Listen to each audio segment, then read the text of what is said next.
பொதிகை மலை அகஸ்தியர் கோவில் வரலாறு. பொதிகை மலைத்தொடரில் அமைந்துள்ள அகஸ்தியர் கோவில் தமிழ்நாடு மற்றும் கேரள மாநில எல்லையில் திருநெல்வேலி மாவட்டத்தின் அம்பாசமுத்திரத்திற்கு அருகில் உள்ளது. இந்த ஆலயம் புகழ்பெற்ற சித்தர்களில் ஒருவரான அகஸ்திய முனிவருடன் தொடர்புடையதாக கருதப்படுகிறது. பழமையான வரலாறு.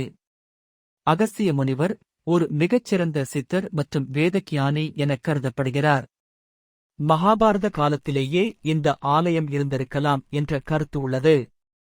மகாபலியை தோற்கடிக்கவும் சமநிலை ஏற்படுத்தவும் சிவபெருமான் அகஸ்தியரை தென் இந்தியாவிற்கு அனுப்பியதாக புராணங்கள் கூறுகின்றன.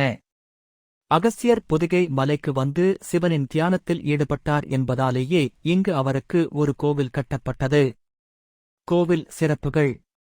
இக்கோவில் பொதிகை மலைகளின் மேல் சுமார் 3000 அடி உயரத்தில் அமைந்துள்ளது.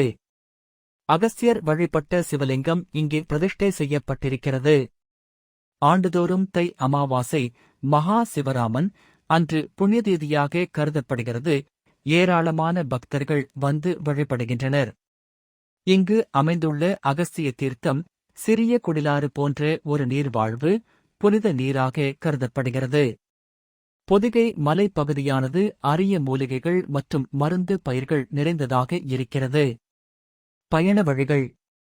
கோவிலை அடைய முதலில் திருநெல்வேலிக்கு சென்றால் அங்கிருந்து அம்பாசமுத்திரம் வழியாக சென்றால் நெருக்கமான வழியாகும். அம்பாசமுத்திரத்தில் இருந்து சில கிலோமீட்டர் நடைப்பயணம் செய்தால் கோவிலை அடையலாம். பொதிகை மலை மற்றும் அகஸ்தியர் கோவில் பக்தர்களுக்கும் இயற்கை ஆர்வலர்களுக்கும் ஒரு புனித மற்றும் அழகிய இடமாக திகழ்கிறது.